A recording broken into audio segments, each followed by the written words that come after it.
जो वो गाने उनके बोल अगर आप गुनगुनाते जरा बोल बताइए जी। सुना दो। नहीं कैसे सुनाएंगे? हाँ लगा दीजिए, वहीं लगाइए दूर से, कैमरों पे मत दिखाइए। नहीं सर अभी पहले हम सुन लें, पहले हमारा सवाल है, बोल बता दीजिए, पहले बताएंगे सुनकर। अभी रोल बंद करिए सर, बंद कर। आपका बैटरी सब चली जाएगी, नहीं फालतू की चीज होगी, असाइनमेंट में जाके हमें क्या लाए हो, तो बंद करो। मजा नहीं आया सर। आप पढ़ के सुनाएंगे? नहीं सर आप सुनवा दीजिए, एक लाइन हम यहीं से पकड़ लेंगे, गाना प्ले करिए सर।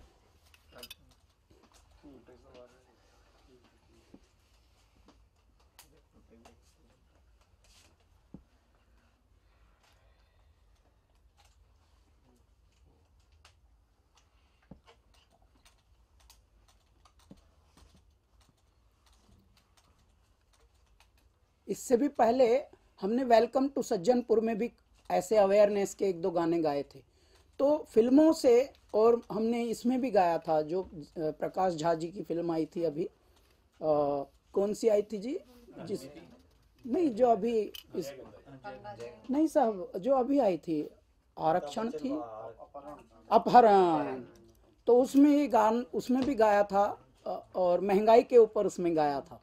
तो कुल मिलाकर कुछ कुछ अवेयरनेस के गाने फिल्मों के माध्यम से भी आते हैं जो समसामयिक होते हैं। फिल्मों के अलावा भी उनकी एक महत्ता होती है, और उनकी एक समझ लीजिए वो होती है, समाज और संसार से जुड़ाव होता है। तो ऐसी फिल्मों का एक प्रभाव दुनिया में आता जरूर है। आप कोई गाना कर रहे थे जो मोदी जी लॉन्च करने वाले थे, वो सैनिकों के ऊपर है, वो हमने थोड़ा अभी ठहर गए हैं और ठहर के करेंगे जी, क्योंकि बहुत लोग कर रहे हैं काफ़ी अच्छी चीज़ें, तो ज़रा हम थोड़ा हल्का हल्का मध्यम मध्यम चलना चाहते हैं, क्योंकि चांद छुएंगे लेकिन आजय नहीं छुएंगे।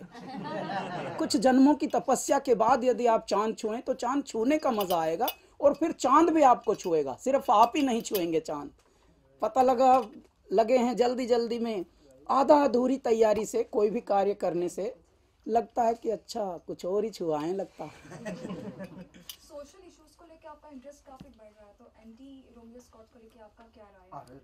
नहीं देखिए, कोई भी सोशल कोज हो दुनिया में, मैंने जैसा बताया जागरूकता, हमारे देश में अभी भी एजुकेशन भी धीरे धीरे बढ़ रही है, लेकिन मैनरिज्म, कल्चर, इन सब की अभी खामी है। हमारा हृदय सचमुच अभी क्रंदित नहीं होता दुखों को देखकर, किसी और के, अपने दुखों तक हम सब सीमित हैं। आज भी हम कितने लोग हैं जो एम्बुलेंस को भाग के रास्ता देना चाहते हैं। पहले देखेंगे अब एम्बुलेंस है यार, ऐसी कोई है, ऐसे ही तो नहीं है, ऊटर बजा रहा है, कोई टाइम वेस्ट कर रहा है। एटीट्यूड बहुत हमें बदलने की ज़रूरत है जी। और आज भी हम बुजुर्गों को देखकर कितने लोग हैं जो भाग के अपनी गाड़ियां उतर के और जल्दी से उनको जेन्युइनली सड़क पार करा देंगे या किसी की सहायता करें, बहुत कम है। पहले देखेंगे कि कोई और पहल करे। भारत अभी भी बहुत इन चीज़ों में पीछे है जी। और जबकि जो लोग एक तरह से सिंथेटिक जिंदगी जी रहे हैं दूसरे देशों में, वो लोगों में उतनी संवेदनाएं अभी भी बची हैं। तो मैं ये सोचता हूँ कि खामियां निकालना बड़ा आसान होता है कि उस देश में तो जी डिप्रेशन है, उस देश में तो लोग बहुत ही मशीन जैसा हो गए हैं, लेकिन उन देशों में संवेदनाएं अभी भी हैं। उन देशों में जब सड़कें बनती हैं, जब डिपार्टमेंट्स सड़कों की प्रपोजल बनाते हैं, तो पेडेस्ट्रियंस के लिए, पैदल चलने वालों के लिए अलग एक पट्टी बनती है, साइकिलिस्ट के लिए अलग पट्टी बनती है। जितने भी कट्स आते हैं रोड के, उनमें पहले से विकलांगों को, दिव्यांगों को दृष्टि में रखा जाता है। आप सोचिए हम कहाँ हैं और वो कहाँ हैं, और हम कौन हैं? अपने आप को हम बड़ा प्रजातंत्र मानते हैं विश्व का, तत्पश्चात विश्व के छठे हैं हम। अभी भी हम सब अगर अपनी अपनी आत्माओं में झांके तो बहुत कुछ बदलने की जरूरत है, और खुद बदलेंगे तो ये विश्व बदलेगा। हाँ, एक बात मैं जरूर बताना चाहता हूं, संगीत से मन बदलता है, संगीत से हृदय परिवर्तन होता है। ठीक है, क्यों परिवर्तन होता है? यदि मनुष्य का हृदय परिवर्तित हो जाए तो विश्व परिवर्तित हो। और हमारे देश में बहुत ज्यादा काइंडनेस की सख्त जरूरत है अभी, अबलाओं के लिए, महिलाओं के लिए, बुजुर्गों के लिए माताओं के लिए, जो असहाय हैं, उनके लिए सड़कों पर लोग ज़्यादा तमाशगीन होते हैं, बस ऐसे देखते हैं पहले कि कोई और पहल करे। भैया कोई नहीं करेगा ऐसे। तो हर दिन कोई ऐसी खबरें ज़रूर आती हैं जो हैरान कर देती हैं, और मैं सोचता हूँ ऐसा कैसे हो सकता है कि लोग कुछ गलत होता रहा, लोग देखते रहे, ऐसा कैसे हो सकता। मैं अभी भी ये सवाल करता हूँ, क्योंकि मैं तो ज़्यादातर ऐसी दुनिया में रहता हूँ जहाँ अच्छे ही लोग रहते हैं। ज़्यादातर हम जिस शहर में जाते हैं, जहाँ भी गाने जाते हैं, वहीं कोई ना कोई अच्छा ही लोग मिलते हैं। गुड समैरिटन जिसको हम अंग्रेजी में बोलते हैं, कोई ना कोई नेक काम कर रहे हैं। लाखों एनजीओ हैं जी, लाखों समाज सुधार हैं, लाखों जो है मानव कल्याण के लिए लगे हुए हैं, human resource, human development.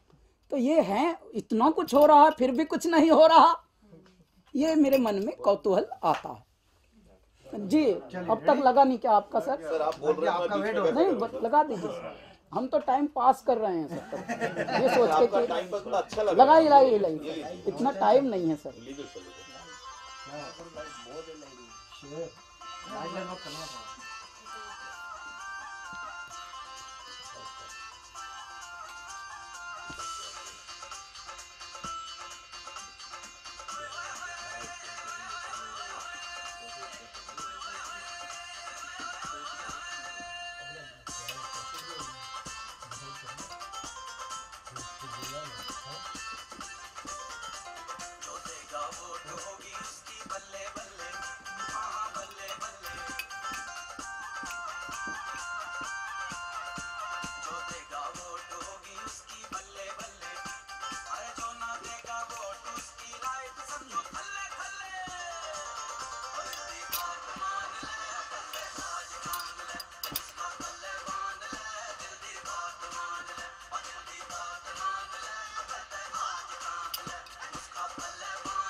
Sir बंद कर दीजिए बस। तो जो देगा वोट होगी उसकी बल्ले बल्ले, और जो ना देगा वोट उसकी लाइफ समझ लो थल्ले थल्ले। हम शिकायत तो बहुत करते हैं, असहाय होकर बात तो बहुत करते हैं, मन बड़ा क्रंदित होता है, उदासियां होती हैं, डिप्रेशंस होते हैं, लेकिन कभी हमने हृदय में ये सोचा नहीं कि हम सबको, खुद को और सबको इर्द गिर्द ये बताएं कि वोट की एक शक्ति हमारे पास ऐसी है, इससे परिवर्तन बहुत आवश्यक हो सकता है। तो अगर वो वाला हम काम कर दें तो देखिए कितने प्यारे, 2 ही लाइन में एक समरी दे दी जिंदगी की। जो देगा वोट होगी उसकी बल्ले बल्ले। कम से कम वोट देने वाला एकदम ऐसे प्रखर मस्तक लेकर जा तो सकता है, जिनके पास वोट दी थी जिनको, कि मैंने आपको वोट दी थी साहब, मैं भी एक काउंटर बढ़ा चुका हूं आपका। तो इस वाली बात को लेकर कितना आत्मविश्वास होगा। जो नहीं देगा उसके यहाँ पे निशान दिखेगा ही नहीं, तो उसकी लाइफ मान लीजिए थोड़ी बहुत थल्ले थल्ले होगी, लेकिन वो शिकायत से वो भी भरा होगा। क्या होता है ना, सूझबूझ जो होती हैं वो ऐसी चीज़ होती हैं, जब आप नेकी का काम करते हैं तो आप करते हैं, कोई एक पर्टिकुलर करता है, लेकिन नेकी की जो ऑक्सीजन होती है, हवाएं होती हैं, वो सबको सुख देती हैं। ठीक है जी। तो इसलिए भारत में थोड़ा सा भी और संवेदनशीलता की आवश्यकता है। एजुकेशन तो बढ़ रही है, लेकिन धीरे धीरे मानव विशेष को जो बेसिक मैनरिज्म होते हैं उनको बहुत प्रैक्टिस करने की ज़रूरत है। और हम लोग, मैं यही अपील करता हूँ कि भारत बदल रहा है, और भारत को बदलने में आप लोगों का साथ हमें मिल रहा है। आप ही हैं जो इस भारत को दिव्य बनाने में अग्रसर हैं, लेकिन थोड़ा और मेहनत करनी पड़ेगी, और थोड़ा संवेदनशीलता अपने हृदय की जगानी पड़ेगी, और थोड़ा बताना पड़ेगा कि हाँ हम दिव्य हैं, हमारे अंदर वो शक्ति है। भारत ही ऐसा देश है जहाँ पर्वतों को परमात्मा का दिव्य रूप माना जाता है। भारत ही एक ऐसा देश है जहाँ प्रकृति को माता पिता का दर्जा दिया जाता है, परमात्मा माना जाता है। भारत ही एक ऐसा देश है जहाँ तीर्थ हैं, पूरी दुनिया में और कहीं तीर्थ नहीं है। भारत ही एक ऐसा देश है जहाँ नदियों को माँ कहा जाता है। पूरी दुनिया में कहीं भी ऐसे रिश्ते ढूंढे नहीं जाते प्रकृति के साथ। क्यों कहा जाता है जी माँ? मैं बताता हूँ। जो सब कुछ सहे, और मुंह से कुछ ना कहे और आपको सिर्फ और सिर्फ सुख देती रहे, वो होती है माँ।